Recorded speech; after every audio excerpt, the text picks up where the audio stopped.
like, hello, Jenny. She just is right Hello. in here on time. Yay, It's good morning. fast. I feel Look like at they're that probably Gemini. safe, Oh, So she's on time. it's like far We're freaking on to out, a win man. I love it. So welcome, everyone. We just speak favor over you. If you're here, then you are in the right place. And because it's Tuesday, and Tuesdays are a second look day, and this is a great day. As I continue to go over here, I am driving the bus, folks. Don't worry about it. So we just speak favor to you. And hello, Miss Trina, and hello, Jenny. How are y'all doing? I'm doing good. Excellent. Trina, as she talks with the bruised ribs. Yes, I'm giving away a secret. Playing a little too hard in the pool this weekend. Little bad got me broke. Yeah. So we're that ball and ran inside the pool in the rib cage. I was like, oh, ouch. Oh, it but will do it every time. You're still glowing, Trina. I mean, what about that? Well, I was telling Wade, I said, sometimes I wonder if I break my physical being to watch myself be able to put it back together. It's kind of fun. I think that's a good way to look at it for me too. Yeah. It's a more positive outlook of the regular Absolutely. It's like changing the belief about it. Then it has no effect over the body. It changes the charge. So I'm like, I wonder why I did that. Oh, so I can see how fast I can heal myself. That's a great challenge. You go. I'm regrowing hair like that. I'm saying, somebody whipped it out. I'm going to test out myself, see how fast I can grow it back. That's right. And the wounded healers are the healers of the world. And we learn how to heal. Yeah. We do it on ourselves.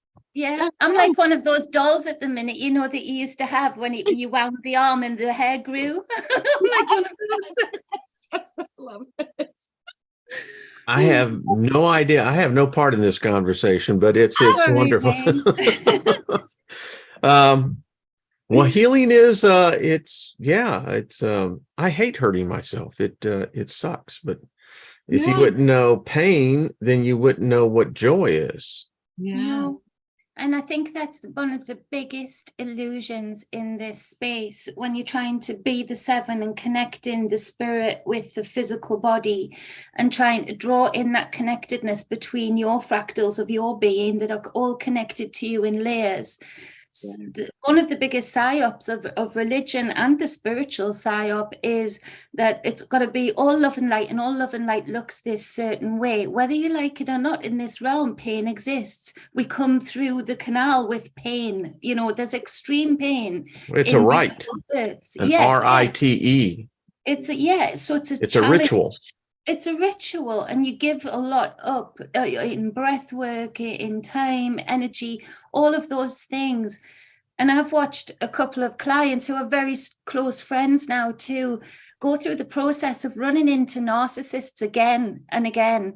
And it's like they're all around you all of the time. It's just now you're aware. And I've watched their response time and the way that they've framed it, the perception they've used has created a reality that every time they're winning, they're growing, they're releasing chains of judgment of others, they're releasing chains of past inner child wounds, because they're responding to the same energies that are around them, but in a very different way. And so I think when we can accept pain somewhat in this realm, we can also really truly accept bliss and grow in because of, not just in spite of. So it really is about what lens you use to see how you perceive something, and ultimately whether you win or not. Yeah. Interesting how you just said that, Jenny. It's interesting. We were talking without you knowing that before you came on. So, by the way, I want to give a shout out to Kaz. Going to try to get her on.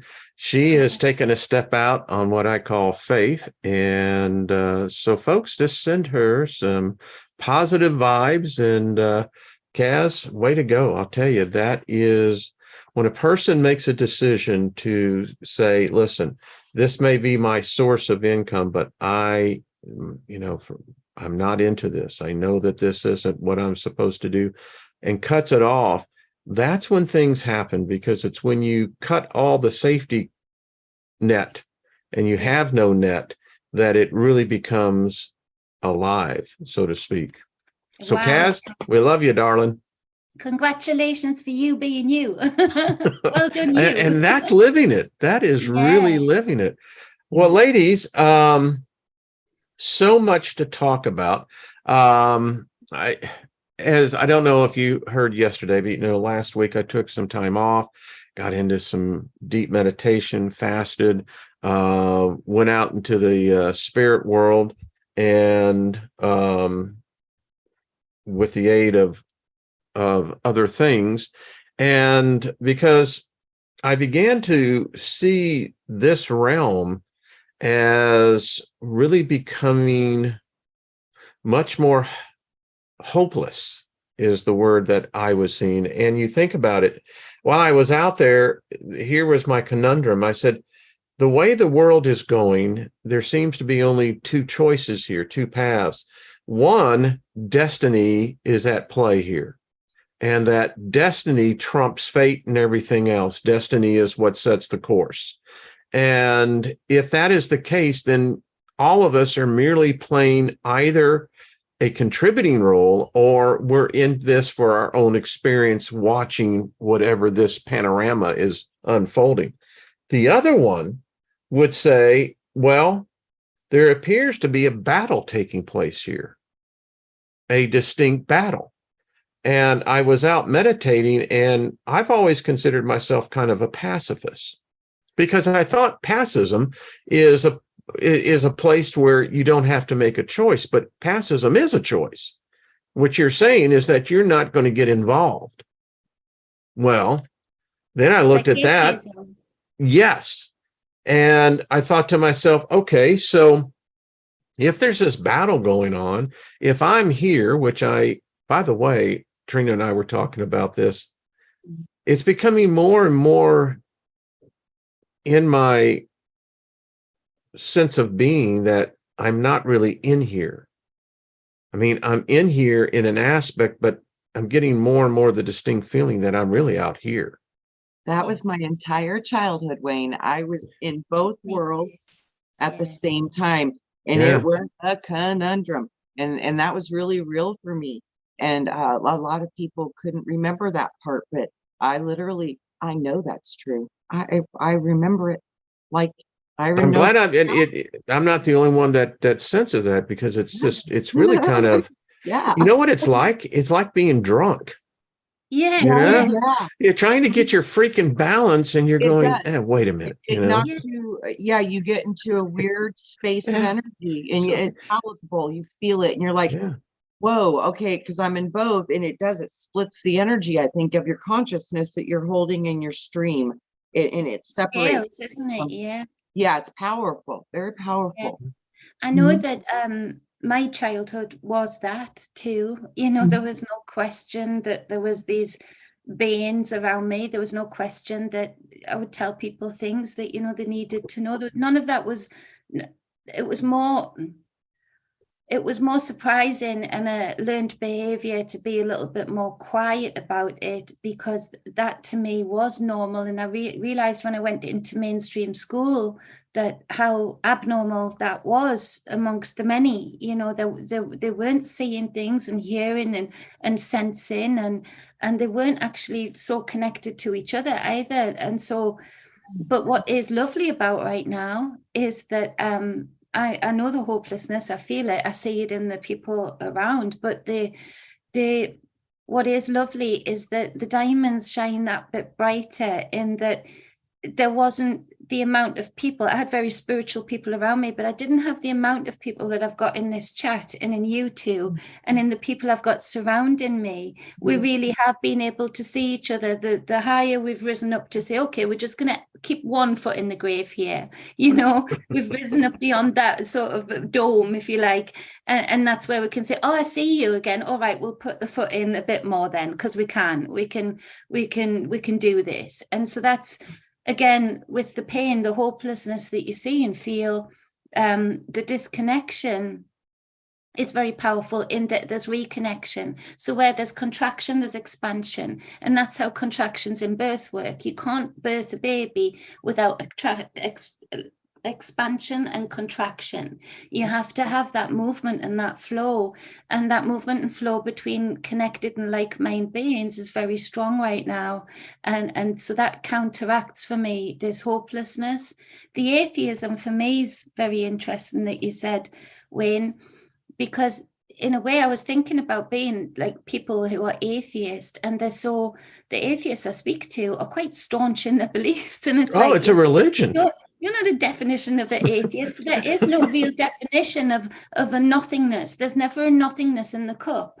And part of the role of true atheism, if I was going to try and remold that label and what's held in it, in that jar, I would say that with the clients I've worked with in these last 2 weeks in particular, them having this bingo moment of where the contraction is to draw in and only keep those who are true around them, and not try and hold on to things and friends that just because they want numbers rather than connectivity. In that letting go, they've expanded their own being, and they're feeling people like you and Trina, and they're hearing what we're saying, because they've almost embodied what an atheist says they do embody, but they haven't gone into that labeled zone, so they're not staunch religious atheists, but it's really about that ability to just let it go, let it flow, let it go, let it flow. And with that, there's growth. There's too much clinging on right now. Everybody's clinging on to. Boy, isn't that the truth? The raft. and getting this adding on to your point, Jenny, on the atheism, the fact that atheism is a religion within itself, it's just simply anti-God. It's anti-theology. And one of the profound moments that I had on my little vision quest was that it's interesting. I'm connected to, I don't know what it is. I can't define it, but I know that it is responsible for my existence here. It's responsible for my existence, period. Now, what I have found underneath that is the amusement park. That's where we are, because this is a strange place. I've been reading more books translated from Arabic and dealing with Arabic spiritualism. And they see the world in a whole different light than us Westerners. Yeah. Yeah. I mean, you want to talk about a belief that I'm finding is that they truly do believe that this is the realm of the jinn, of the magical entities, and that this is a wild place. Yeah. A wild place. And they're right. I think they are. I think they got. There's no denying it. They're absolutely correct. Their religion, that's the one thing I love about it, is it does integrate the jinn. Yeah, we've got the demons and the Christianity. Well, they got their angels, but they've got a whole bigger construct of belief around that. And so does Hindu, and Brahma and Vishnu and all those different deities, and God, they have a bigger. So that brings up the question, then we are convinced in one aspect when we have our discussions, and they're spiritual discussions, and we frame that within the framework of our upbringing, our customs, and this primarily is Christianity. I mean, people here in America think that the United States is a Christian nation. It was never that. It's so funny when people say that. I giggle every time.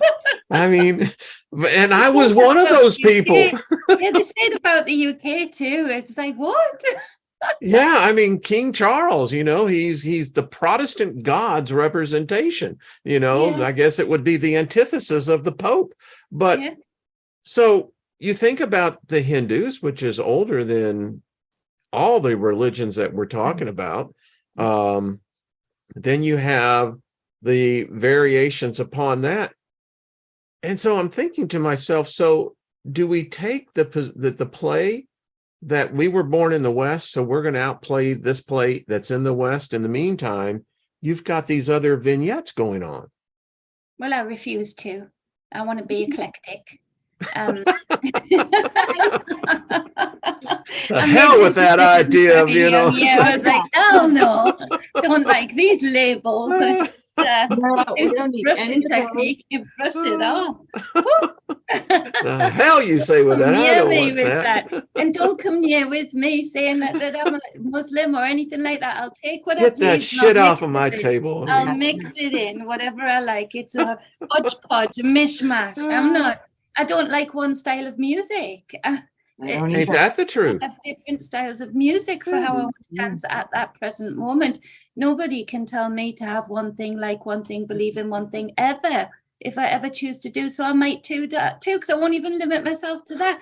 But I'm not doing it. I refuse, point blank refuse. You know what? It's so funny because that is the key of life that everybody's been missing. It's when you can be everything and be nothing at the same time, which means you're experiencing all of it, but you don't have to agree or conform or adopt any of it. You're just being.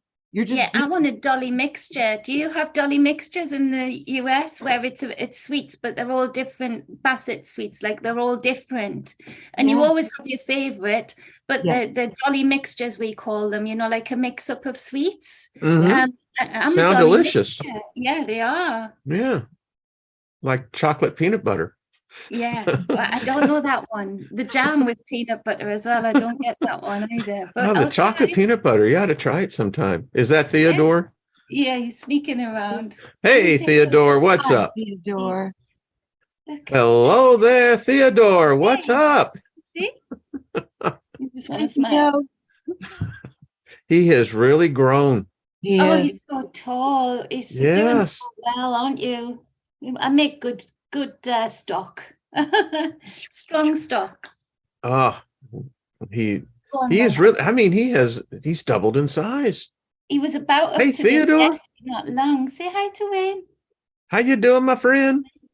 How you doing? Yeah. It's so shy, not really. Go on then. I love that. Absolutely.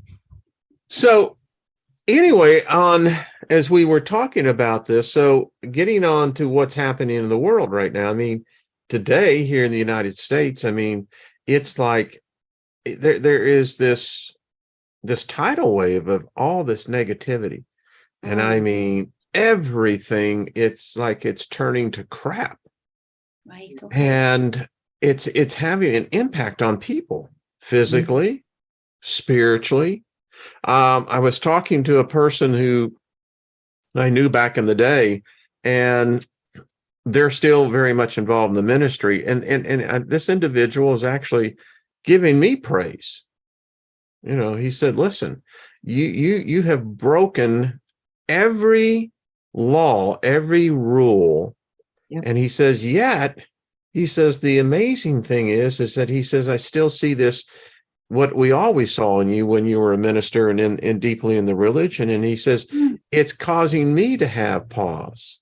Wow, that is powerful. And that's what I mean. These waves of consciousness that we're going into, trying to decipher this world and ask the big question, what is God? What am I? When we're coming to these different opinions and these different perceptions, these waves literally change the world. Just like when you drop the favor bomb, it has an effect upon the entire world. So us as a group, our consciousness is so outside of the box, and it's so diverse because we don't all have to think the same thing, and we'll still accept and love each other, and that's okay. And that's the strongest force that we're activating right now, and it breaks patterns, Wayne. You literally break the patterns of their brain, and it shatters the consciousness. Yeah, it's beautiful. It's how you do it. He said that the one thing he says it's amazing, it says how you've become this 180-degree perception of the afterlife, hell, heaven. And he said, I'm thinking to myself, why are these people watching these videos? Because they're certainly not within the theology. You're still a minister. you're still in ministry. That's what he was saying. What But have you created here other than a yeah. ministry of sound, vibrations, frequencies, inner standings, And discovery. see, and I consider you two priestess. I Of mean, course I am. I mean, So it's Trina, and you know, and again, that's that's a lovely thing to be. But as Trina was saying, like with the energies right now, and you're saying with America and in the UK, there is a cycle change. We are at the changing of the guard, which is why we've seen the coronation timely here. It's all an alchemy. And if you drop a tiny bit of dye in water, Trina's right, the water changes color with one drop. You can have a gallon of water and put a few drops of food coloring in. It changes the water. It only takes a small drop. So Jenny, doesn't that change the destiny of the water as well? Well, of course it does, because it See, that's my point. The alchemy can turn this despair on a global thing, turn it into hope. Exactly. Altering the destiny. That's right. Alchemy is purification, isn't it? So it's the pure compounds that you bring to another compound. It's all about the purity that you come to the altar with, whether that's the pure copper and pure magnesium, and see what that does, add in an ignition of a flame, or ice. It's all different alchemy, and it's alchemy of the soul, quite literally. And this is a playground of that. But as far as the sun goes, the sun's not saying who is God. It's just shining those alchemical frequencies down. It's not for us to say those frequencies, we're on this path, we're gonna do this because we've already won. Well, yeah, you have, if you're playing it that way. But if you're still seeing as every mistake or the nasty people around you as a mistake, then that's not your alchemy. You're not coming in pure. You're coming in with a goal rather than using the compounds around you. The same downloads that are coming from the sun, from the moon right now, and the veil's so thin, and beyond those planetary beings, beyond those life-giving beings, they're the same downloads, but they're hitting different beings here. And so we are going to see depravity in some. We are going to see hopelessness in some, because if you do Kundalini energy with somebody who's not ready for it, you're going to break them. So, you've got to, that's the awareness right now. So when you're framing the hopelessness around you, but we are taking on those same frequencies, but using them with very different intent. And so it is to be aware that it's going to be a rocky ride for a bit. But wherever there's hopelessness, there's always more flowers than concrete. We're sneaking up out of the cracks. Yeah. And that sense of hopelessness, I think it's only because of reaction that there is no good news. It's like I was saying yesterday, we have it within us. I know it. I know we have it within us that, I mean, we could start something. We could start something that would catch on. And someone wrote me yesterday and said, they went out to challenge the aspect that show me something that's unity, love. And they came back and they said, small little pockets, but nothing that the collective is talking about. I think we can change that. And I think we can do it through alchemy. I think we can do it through magic. I think we can work with the spirit beings. It's so simple too. It's so simple. It's all about the water. It's just love the water. Wade in the water. That song "Wade in the Water" is so powerful right now. It is. It's just so simple. So simple. We could change the world if we would change the water. It's it. Just if we just started there. Because we are the water. You bet, baby. That's what I'm telling you. If we just do the water, it'll touch everything. The water is the key. Yeah, it's the amniotic fluid of life. It really is. And so, put some crystals in your water, put quartz crystal in your water wrapped with copper. You'll see muggy water turn clear within minutes. That's alchemy. It's alchemy 101. You bring in the pure crystal quartz, clear, and you put in the copper around it in a Tesla coil, or a thoth coil, however long you want to go back to who sourced that. But those two things in your water, if you're in a sticky situation, or in your plant water that you're going to feed your plants, you're going to have pure water within minutes. So there's alchemy to be had here. Yes. But it's the getting back to, again, contracting back to the alchemical process, the elements, the purification of that. And a lot of that, again, is like Trina says, the water, it holds memory. So if you're doing that purification process, water wants to purify with you. Yes. It's powerful. It wants to train. It always wants to be cleaner and faster and lighter. It literally, more vast. It always wants to trickle down. Always. Yeah. So look at what water does, what it is, and be like water, be like life. Allow yourself to go through the cracks and, water goes around bends. It doesn't say I'm going in a straight line and that's it to the goal I want to get to then. It uses every opportunity to go through all sorts of soil. That's the perfect representation of what the Holy Spirit does in our being. That's what it does. It finds every opportunity. It'll make a way. It'll get through anything. It can just be like water and move through all of it. And that's the part we have to heal. It's the water, because it will affect the entire world.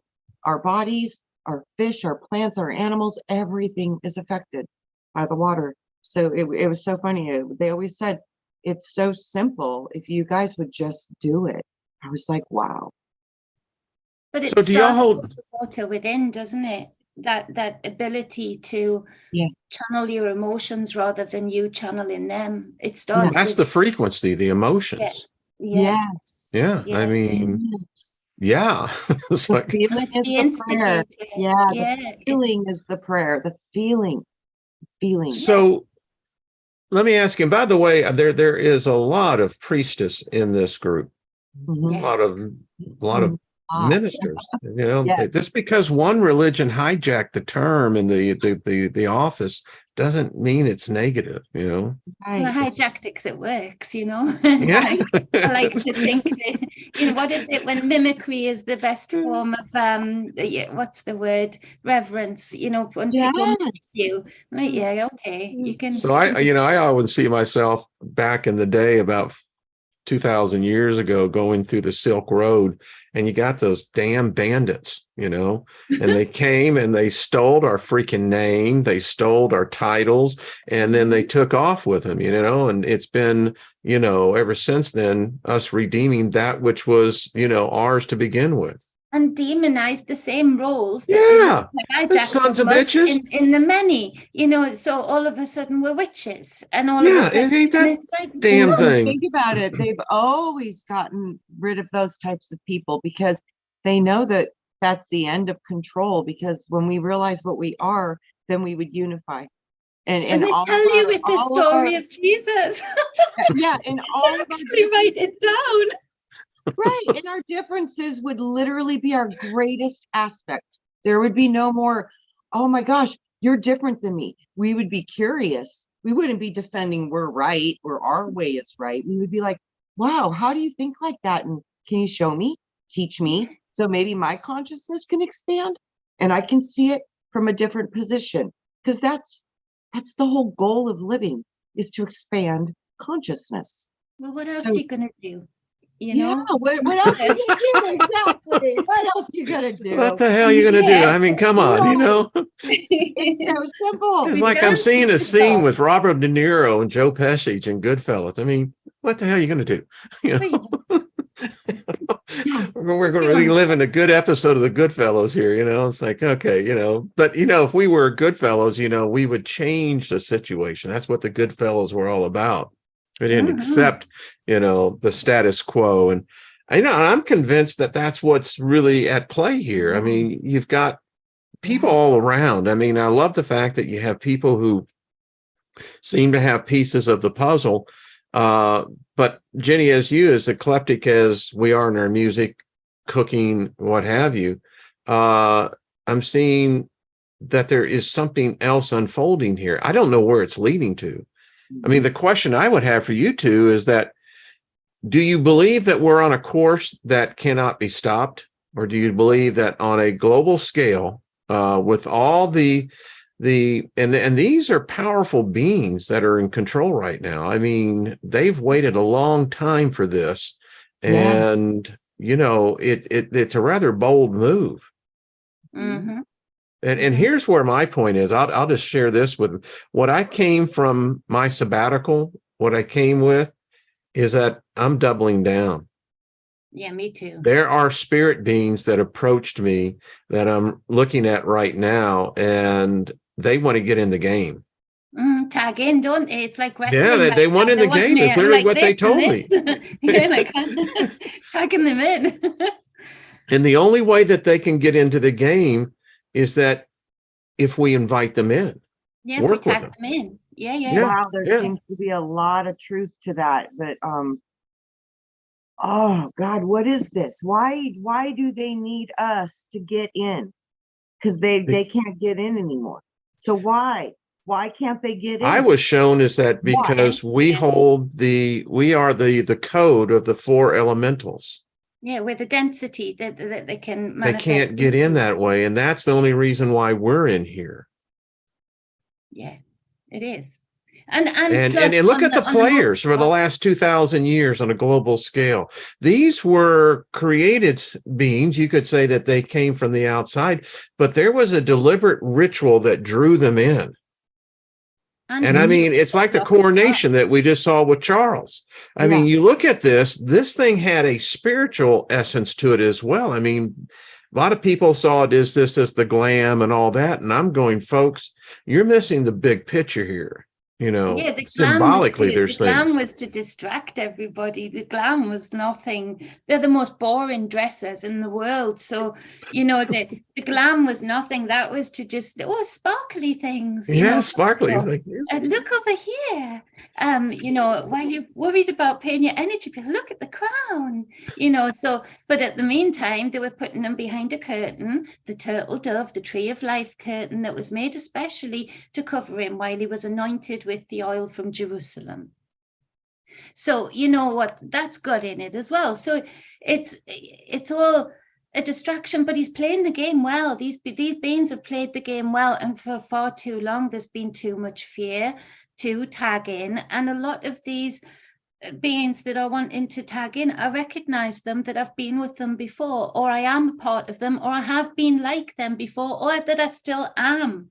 So a lot of it is that the same way our spirit uses this body as a conduit, they are sort of like, you remember me, you know, like I saved you on the battlefield, you know, back in 0.02, you know, whatever this, it's, so there is a lot of that tagging in, and it's about, it's time to be unapologetically you.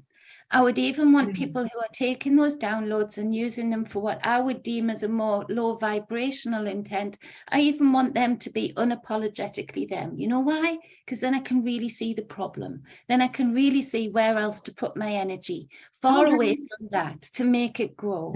You know, show yourself, please. With the real Slim Shady, please stand up.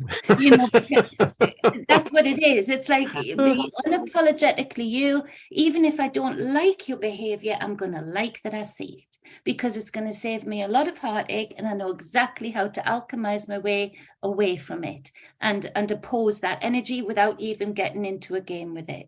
You know, so show yourself. And that's the beautiful thing, is you're just choosing, I align with this, I don't align with this, and that helps you navigate what you want to experience as a creator. So this is all we're doing, and this is the perfect place to identify everything that you would like and everything that you won't. It's all here. We have free will. Free will is what causes the chaos, because if you don't have free will, everything is programmed.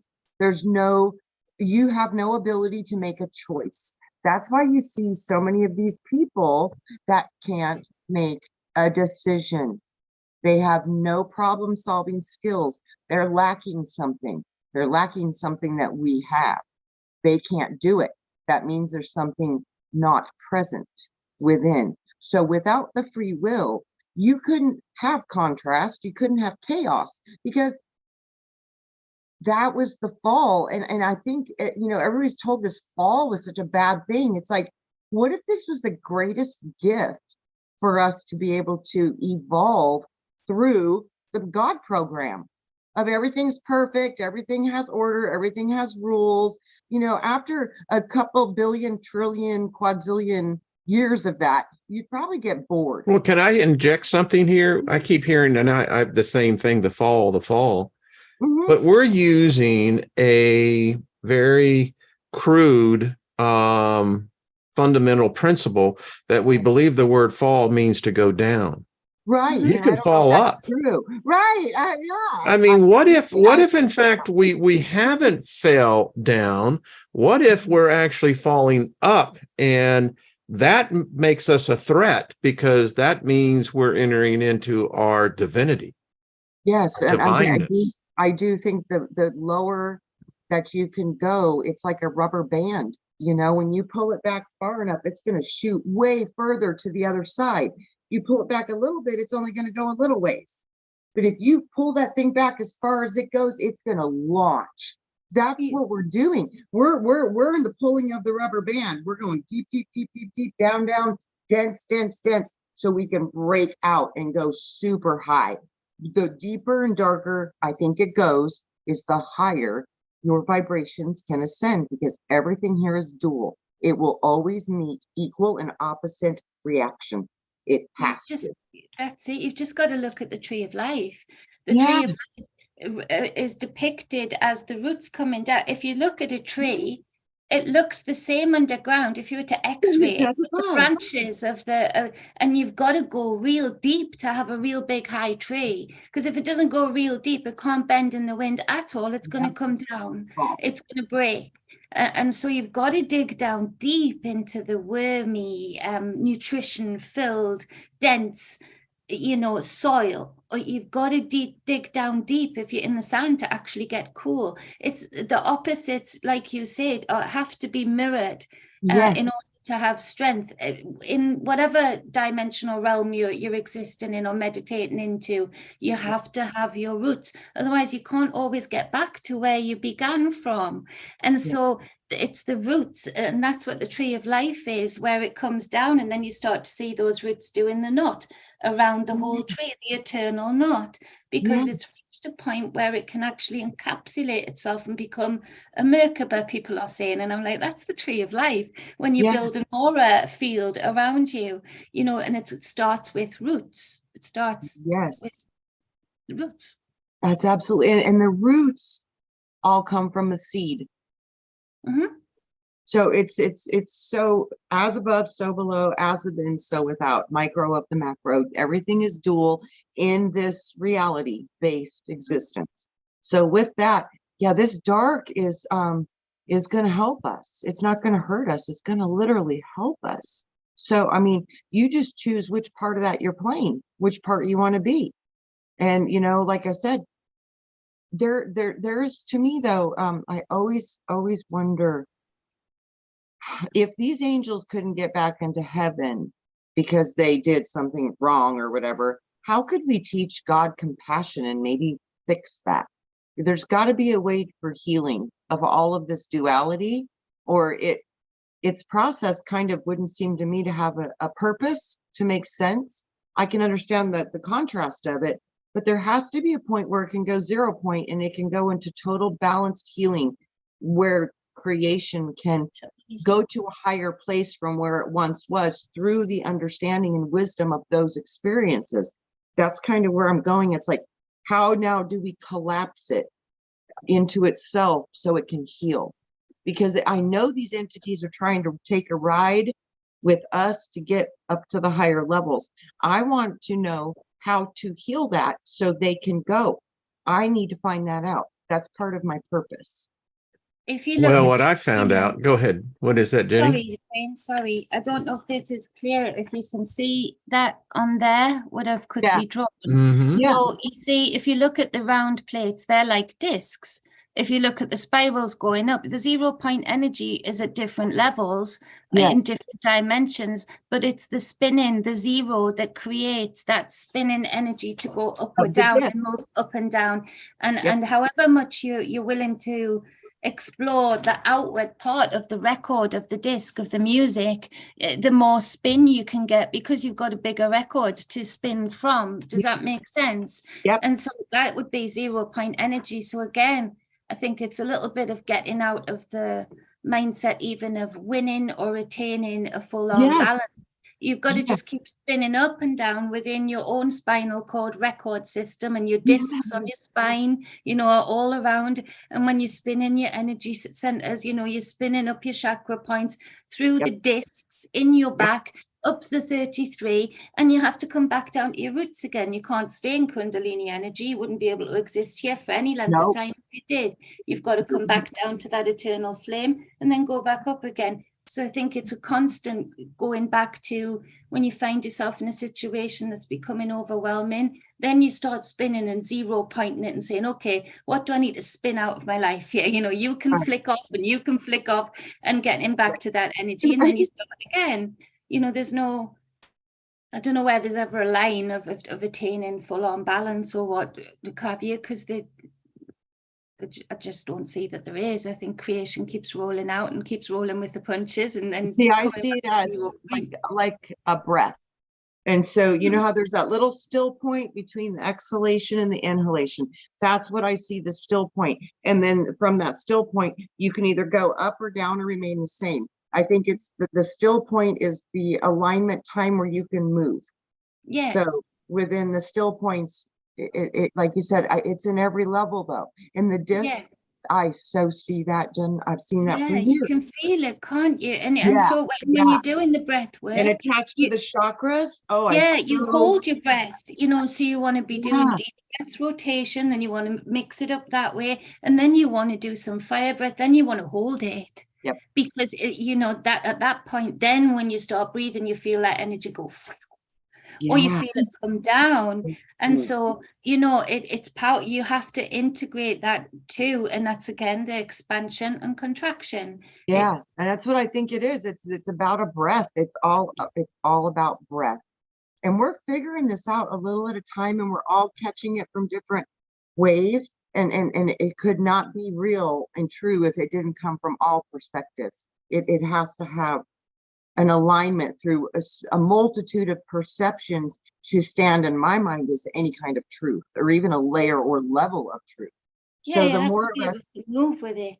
Yeah. So we're all seeing the marriage of the polarity of everything, and how to collapse them into each other so we can move beyond it. Because we've been so busy trying to pick a side that we forget how to stay in the center point, in the balanced part where you can. Now, I want to elaborate on that, because I think it was Nina said, well, who are these beings are you talking about? Here's the thing that I found.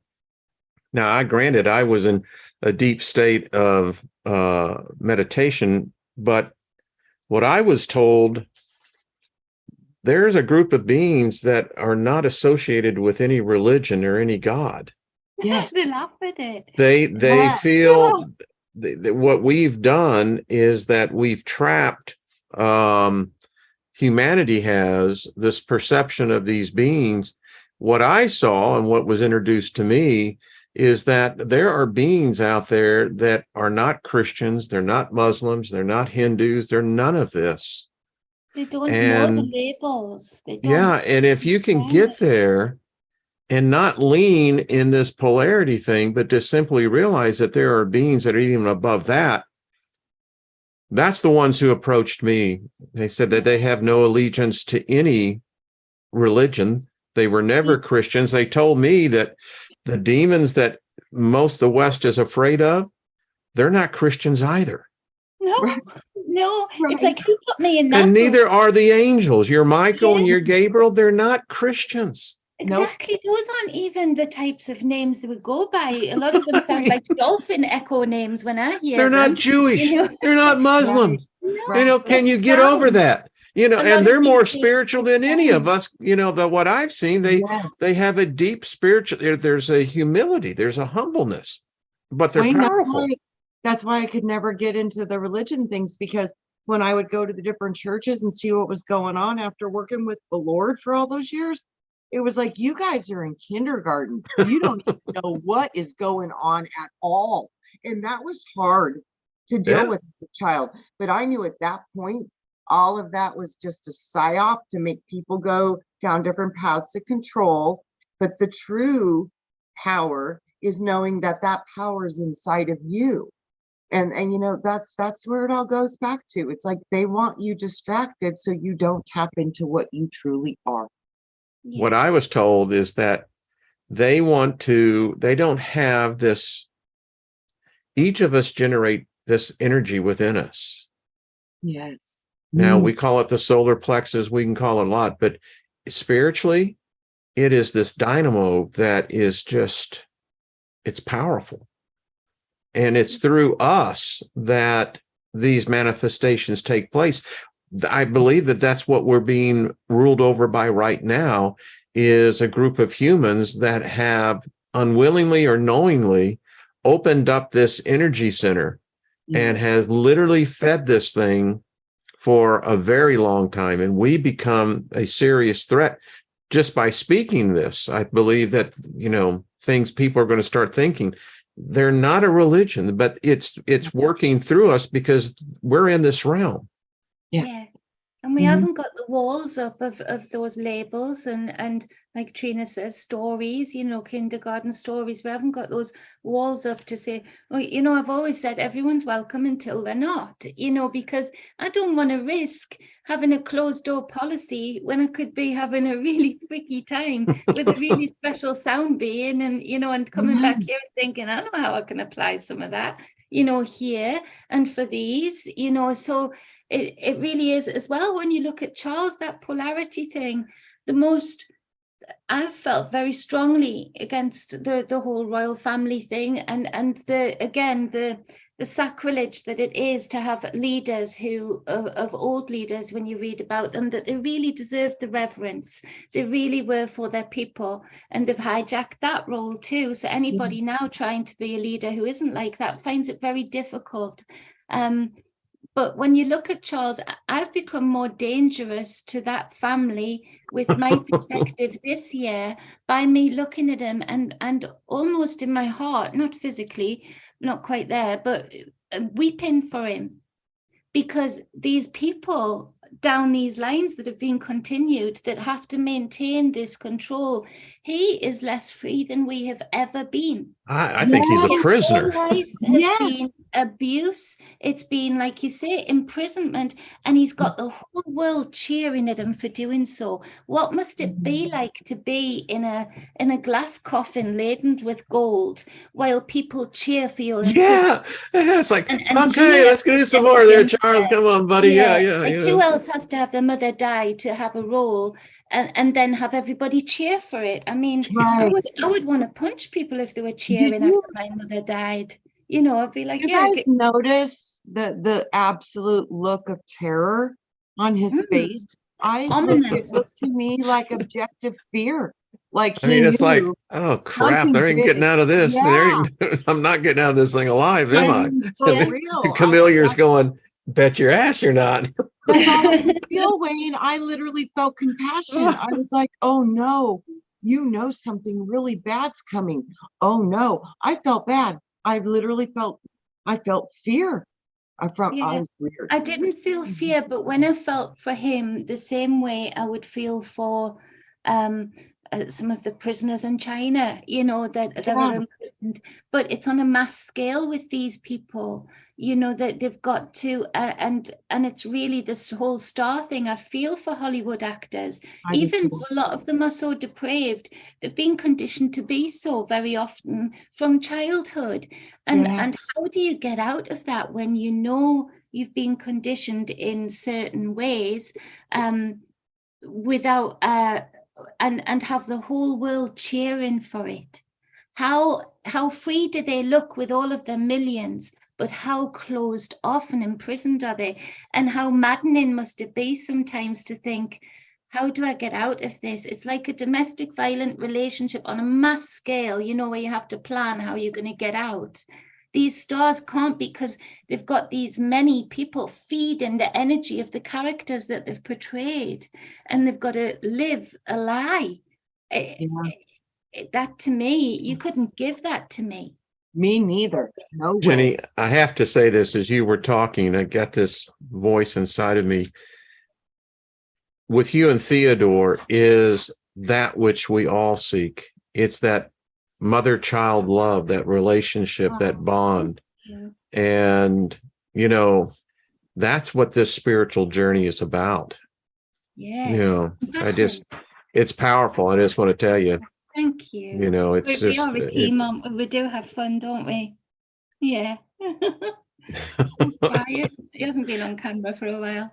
And no matter how old we get, we still crave for that hug, that reassurance that it's all right, you know. I love hugging people to my bosom. I would love to be in Trina's bosom. There's something about a woman. Me too, and be in yours. I'm like, yeah, I would multiple you. I would. I like both your bosoms, so you know. I just, you know. Yeah, we'll squeeze you from in the middle. You know, That's just right. squeeze you, because there's something about the woman's bosom.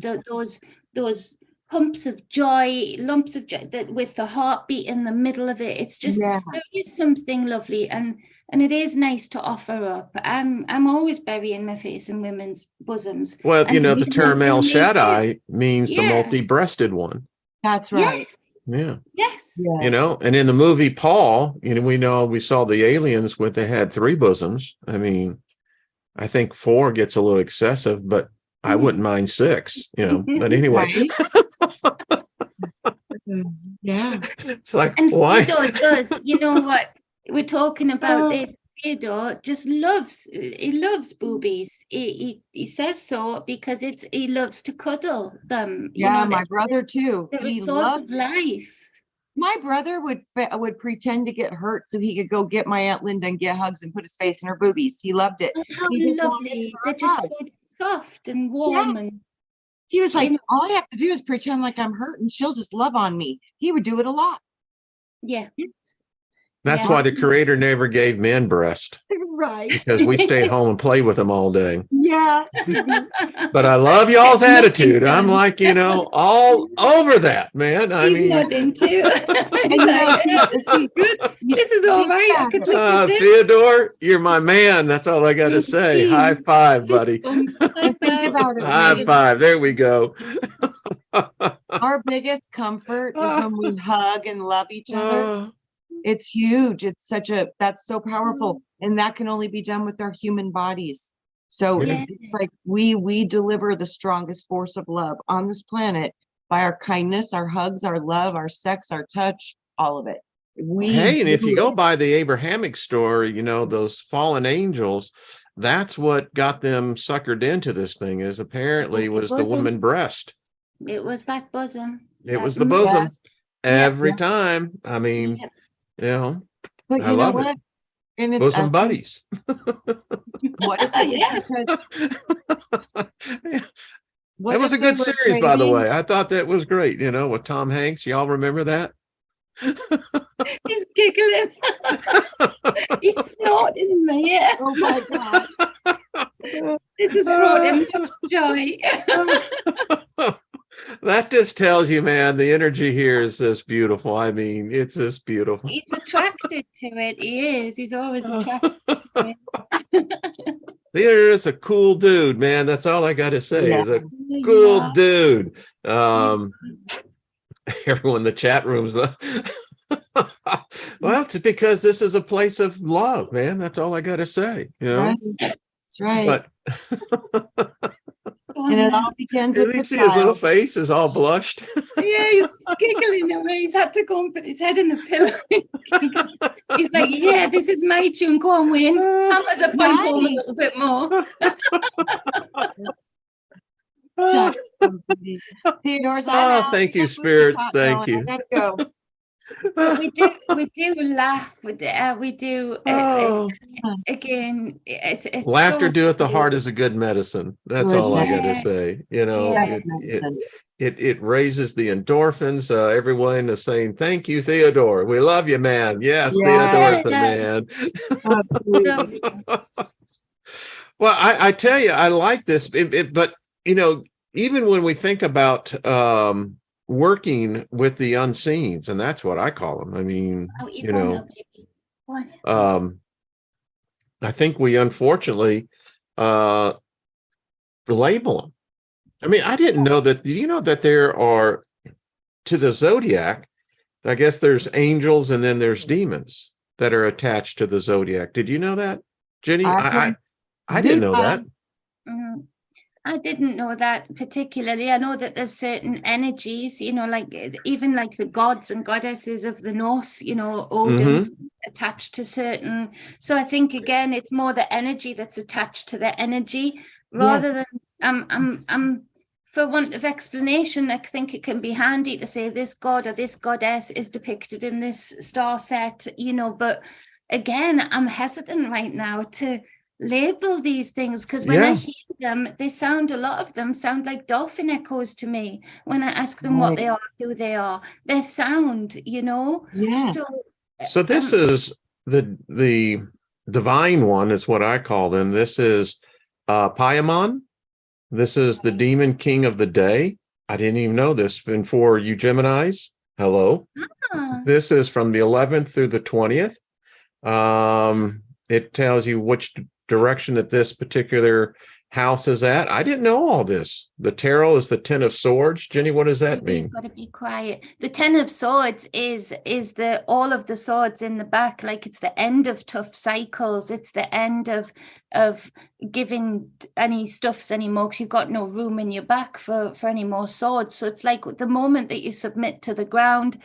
And that's the moment of release again of it's a tough cycle, the 10 of swords, it's the end of a tough cycle. And if you look at that that symbol there again, like the Norse, that looks like the Norse people boat, the long boats that's depicted. Oh wow, I hadn't seen that before. How they draw them. Yeah.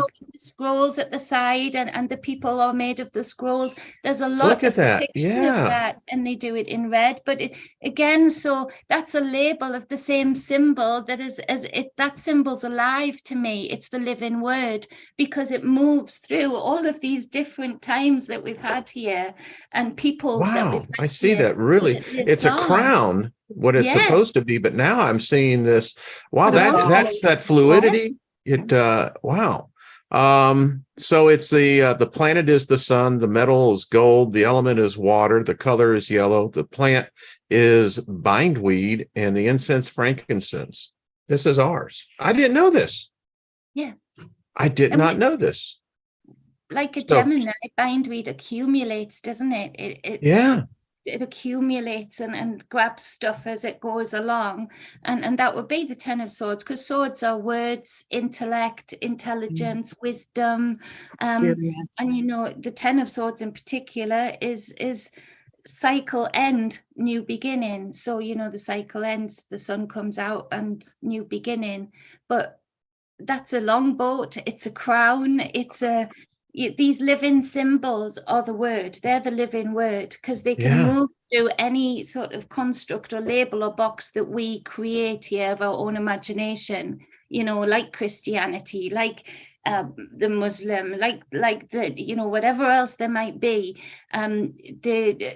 These symbols come through them all. They're all similar. Sometimes they're turned to the side, upside down, different colors, but they're the same thing. That's the living word to me because they hold. What else I see is like talk about the 12 deities of the zodiac, and then there's the 12 lower aspects of the zodiac. To me, again, it goes back to the brain. You've got the 12 cranial nerves, and then you've got the opposite 12 cranial nerves on the other side, which is two different conceptual minds that are in one unified mind, but that would be the 24. One would be the darker aspect of the mind being the subconscious, and the other one would be the full logical, conscious, upright mind. Those are the two aspects built within those 12 systems. It's all going back to what's inside of you is reflecting in the outer world. So that's how I see the That's 12. interesting because in the book of Revelation, they talk about the 24 elders, the Yes, 24 witnesses. it's the zodiac. And what are the witnesses other than the stars? The Exactly. You see, Yeah. that's it. Bingo. That's Yeah. There's never these characters. And these No. characters, yes, some of them will have existed and have embodied the energy of that star system, but they've been an embodiment of it and a play out of it. It's this boxing, the glass ceilings everywhere of having to keep things in a certain label and definition. And it's like, if it's the living word, it's going to move through all of those, whether you like it or not. You can't create any more symbols other than using the symbols we've got here. Now, in other realms, there are other symbols that can be applied in different ways. There are other colors. I told you that a long time ago, Wayne, that you were going to start seeing colors that you can't describe here. You can't find a word for it because it doesn't exist here. So it's not living here, but you can get the spaces where other places that there are, but here there is a certain set of symbols. And like Trina says, those symbols and numbers are reflected in the body, the 33 vertebrae, the brain, the organs, they're the same as the planetary system.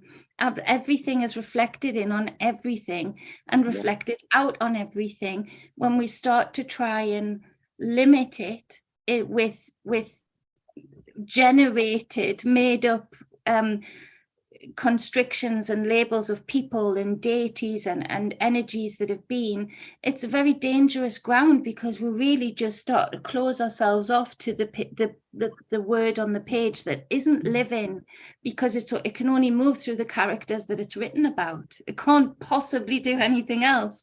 So the only thing that's living is the symbology of it. So the 12 elders or the 12 stars, it was a book of stars and alchemy that has been sort of edited up, and so have all of the other books.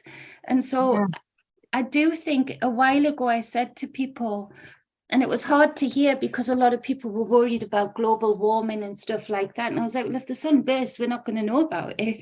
They could nice be taught, so why worry? But at the same time, I know that we used to grow grapes here. We had the best vineyards ever because it was sunnier here. That will happen again. It'll get sunnier again. Yes.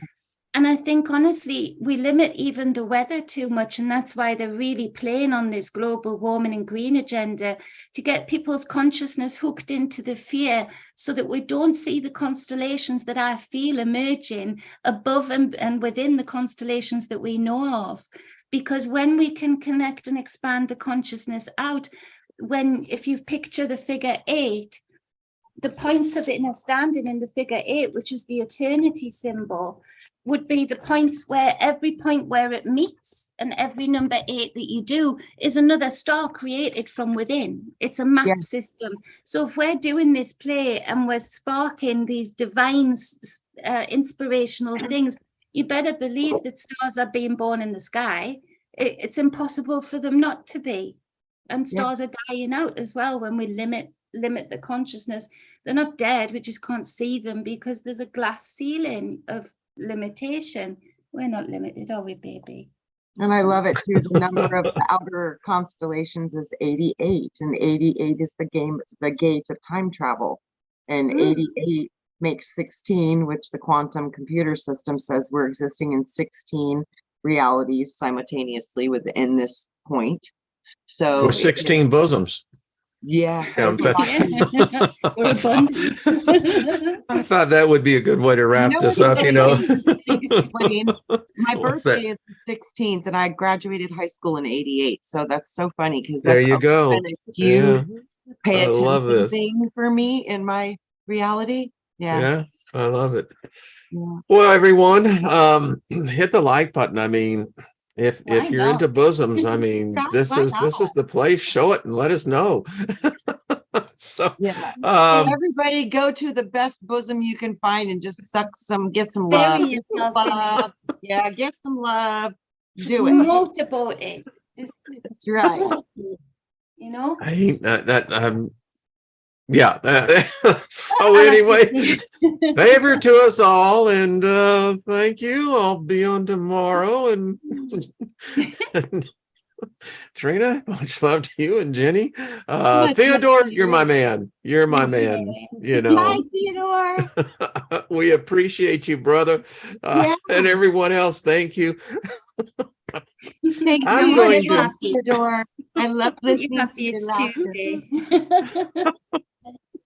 All right. Much love, everybody. We'll see you tomorrow. Thank you, Trina. Thank you, Jenny.